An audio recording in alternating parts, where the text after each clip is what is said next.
اعوذ باللہ من الشیطان الرجیم، بسم اللہ الرحمن الرحیم۔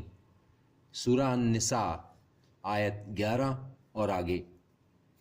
وصیت کرتا ہے تمہیں اللہ اولاد کے بارے میں، مرد کا حصہ برابر ہے دو عورتوں کے حصے کے، پھر اگر ہوں عورتیں ہی دو سے زیادہ تو ان کا ہے 2/3 جو چھوڑا ترکے میں، اور اگر ہو لڑکی ایک ہی تو اس کا ہے نصف، اور اس میت کے ماں باپ کا ہر ایک کے لیے دونوں میں سے چھٹا حصہ جو چھوڑا ترکے میں، اگر ہو اس میت کی اولاد، پھر اگر نہ ہو اس میت کی اولاد اور اس کے وارث ہوں اس کے ماں باپ تو اس کی ماں کا 1/3 حصہ، پھر اگر ہوں اس میت کے بہن بھائی تو اس کی ماں کا چھٹا حصہ بعد وصیت کے جو اس میت نے کی ہو یا قرض کے ادا ہونے کے بعد۔ تمہارے باپ اور تمہارے بیٹے نہیں معلوم تم کو کون ان میں سے زیادہ قریب ہے تمہارے نفع کے لحاظ سے، مقرر کیے ہوئے ہیں یہ حصے اللہ کی طرف سے، یقیناً اللہ ہے جاننے والا حکمت والا۔ اور تمہارے لیے نصف اس کا جو چھوڑا ترکے میں تمہاری بیویوں نے اگر نہ ہو ان کی اولاد، پھر اگر ہو ان کی اولاد تو تمہارا حصہ 1/4 ہے اس میں سے جو چھوڑا ترکے میں انہوں نے بعد وصیت کے جو انہوں نے کی ہو یا قرض کے ادا ہونے کے بعد، اور ان بیویوں کے لیے 1/4 حصہ اس میں سے جو چھوڑا ترکے میں تم نے اگر نہ ہو تمہاری اولاد، پھر اگر ہو تمہاری اولاد تو ان بیویوں کا 8واں حصہ ہے اس میں سے جو چھوڑا ترکے میں تم نے بعد وصیت کے جو تم نے کی ہو یا قرض کے ادا ہونے کے بعد۔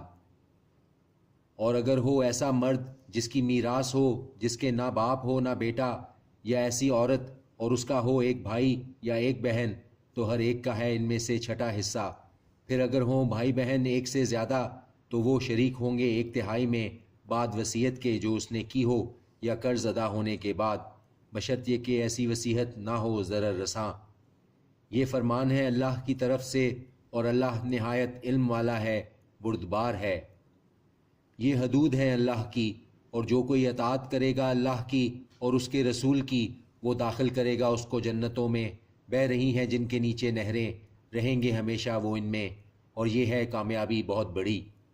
اور جو کوئی نافرمانی کرے گا اللہ کی اور اس کے رسول کی اور وہ تجاوز کرے گا اس کی حدود کی، وہ داخل کرے گا اس کو آگ میں، رہے گا وہ ہمیشہ اس میں، اور اس کو عذاب ہے ذلت کا۔ اور جو ارتکاب کریں بدکاری کا تمہاری عورتوں میں سے تو شہادت لاؤ ان پر 4 لوگوں کی اپنوں میں سے، پھر اگر وہ شہادت دیں تو قید رکھو ان کو گھروں میں یہاں تک کہ آ جائے ان کو موت، یا پیدا کر دے اللہ ان کے لیے کوئی سبیل۔ اور جو 2 مرد ارتکاب کریں اس بدکاری کا تم میں سے تو ایذا دو ان دونوں کو، پھر اگر وہ توبہ کر لیں اور اصلاح کر لیں تو پیچھا چھوڑ دو ان کا، بے شک اللہ ہے توبہ قبول کرنے والا مہربان۔ در حقیقت قبولیت توبہ اللہ کے ذمے ہے ان لوگوں کے لیے جو کر بیٹھتے ہیں برائی نادانی سے پھر توبہ کر لیتے ہیں جلدی ہی، سو یہ لوگ ہیں توبہ قبول کرتا ہے اللہ جن کی، اور ہے اللہ جاننے والا حکمت والا۔ اور نہیں ہے قبولیت توبہ ان لوگوں کے لیے جو کرتے رہیں برے کام یہاں تک کہ جب آپ موجود ہو ان میں سے کسی کی موت تو کہنے لگے یقیناً میں توبہ کرتا ہوں اب، اور نہ ان لوگوں کی جو مرتے ہیں جبکہ وہ ہیں کافر۔ یہی لوگ ہیں تیار کر رکھا ہے ہم نے جن کے لیے عذاب دردناک۔ اے وہ لوگو جو ایمان لائے، نہیں جائز تمہارے لیے کہ وارث بن جاؤ عورتوں کے زبردستی، اور نہ روکے رکھو انہیں کہ لے لو کچھ اس میں سے جو دیا ہے تم نے ان کو، مگر یہ کہ مرتکب ہوں وہ بدکاری کی کھلے طور پر، اور گزر بسر کرو ان کے ساتھ اچھی طرح سے، پھر اگر ناپسند ہوں وہ تم کو تو ممکن ہے کہ تم ناپسند کرو کسی چیز کو، اور پیدا کر دے اللہ اس میں خیر کثیر۔ اور اگر ارادہ کرو تم بدلنے کا ایک بیوی کی جگہ دوسری بیوی، اور دے چکے ہو تم ان میں سے ایک کو ڈھیر سا مال، تو نہ واپس لو اس میں سے کچھ بھی، تو کیا واپس لوگے تم اسے بہتان لگا کر اور گناہ کر کے کھلا؟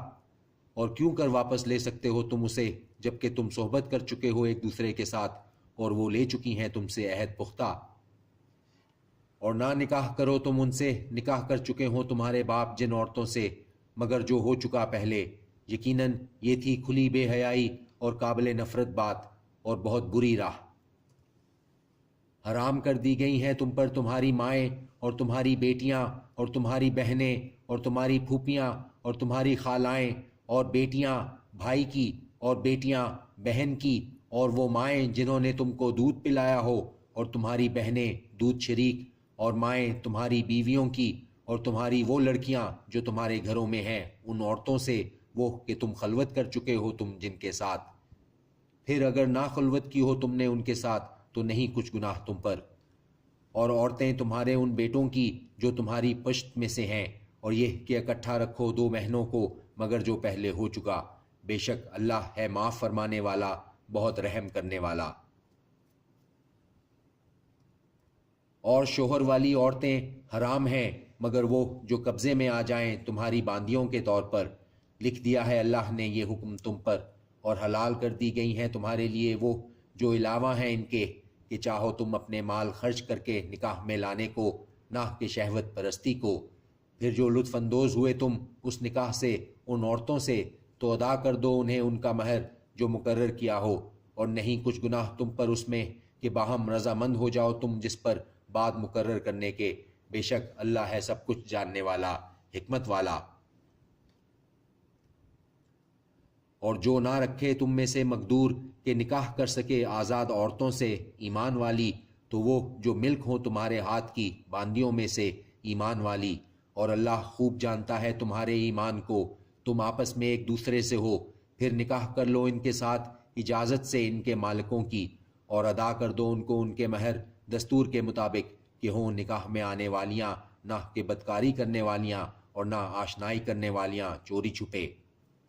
پس جب وہ آ جائیں نکاح میں، پھر اگر ارتکاب کر بیٹھیں بدکاری کا تو ان کے لیے ہے نصف اس کی جو آزاد عورتوں پر سزا میں ہے، یہ باندی کے ساتھ نکاح کی اجازت اس کے لیے ہے جسے ڈر ہو بدکاری کر بیٹھنے کا تم میں، اور اگر تم صبر کرو تو بہتر ہے تمہارے لیے، اور اللہ بخشنے والا مہربان ہے۔ چاہتا ہے اللہ کہ کھول کر بیان فرمائے تمہارے لیے احکام، اور چلائے تم کو طریقوں پر ان لوگوں کے جو تھے تم سے پہلے، اور توبہ قبول کرے تمہاری، اور اللہ جاننے والا حکمت والا ہے۔ اور اللہ چاہتا ہے کہ توبہ قبول کرے تمہاری، اور چاہتے ہیں وہ لوگ جو پیروی کرتے ہیں خواہشات نفس کی کہ دور جا پڑو تم بھٹک کر دور بہت زیادہ۔ چاہتا ہے اللہ کہ بوجھ ہلکا کرے تم پر سے، اور پیدا کیا گیا ہے انسان طبعاً کمزور۔ اے وہ لوگو جو ایمان لائے، نہ کھاؤ ایک دوسرے کے اموال باہم ناجائز طریقے سے، مگر یہ کہ ہو تجارت رضامندی سے آپس کی، اور نہ ہلاک کرو اپنے آپ کو، بے شک اللہ ہے تم پر مہربان۔ اور جو کرے گا ایسا زیادتی اور ظلم سے تو ان قریب ہم داخل کریں گے اس کو جہنم میں، اور ہے یہ اللہ کے لیے بہت آسان۔ اگر بچتے رہو گے تم بڑے گناہوں سے وہ منع کیا گیا ہے تم کو جن سے، تو درگزر کر دیں گے ہم تم سے تمہاری چھوٹی برائیاں، اور داخل کریں گے ہم تمہیں مکانوں میں عزت کے۔ اور مت تمنا کرو اس کی فضیلت دی ہے اللہ نے جس چیز میں تم میں سے بعض کو بعض پر، مردوں کے لیے حصہ ہے اس میں سے جو کمایا انہوں نے، اور عورتوں کے لیے حصہ ہے اس میں سے جو کمایا انہوں نے، اور مانگتے رہو اللہ سے اس کے فضل سے، بے شک اللہ ہے ہر چیز کو خوب جاننے والا۔ اور ہر ایک کے لیے مقرر کر دیے ہیں ہم نے وارث اس میں سے جو ترکے میں چھوڑیں والدین اور قریبی رشتہ دار، اور جن لوگوں سے ہو چکا ہے تمہارا عہد تو دو ان کو ان کا حصہ، بے شک اللہ ہے ہر چیز پر نگران۔ مرد نگہبان ہیں عورتوں پر اس بنا پر کہ فضیلت دی ہے اللہ نے ان میں بعض کو بعض پر، اور اس بنا پر کہ وہ خرچ کرتے ہیں اپنے اموال میں سے، تو جو نیک عورتیں ہیں اطاعت شعار ہیں، حفاظت کرنے والی ہیں پیٹھ پیچھے اس کی جسے محفوظ کیا اللہ نے، اور وہ عورتیں اندیشہ ہو تمہیں جن کی بدخوئی کا تو نصیحت کرو ان کو، اور تنہا چھوڑ دو ان کو بستروں میں، اور زد و کوب کرو ان کو، پھر اگر وہ کہنا مان لیں تمہارا تو مت تلاش کرو ان پر الزام دینے کی کوئی راہ، بے شک اللہ ہے بہت بالا تر بہت بڑا۔ صدق اللہ العظیم۔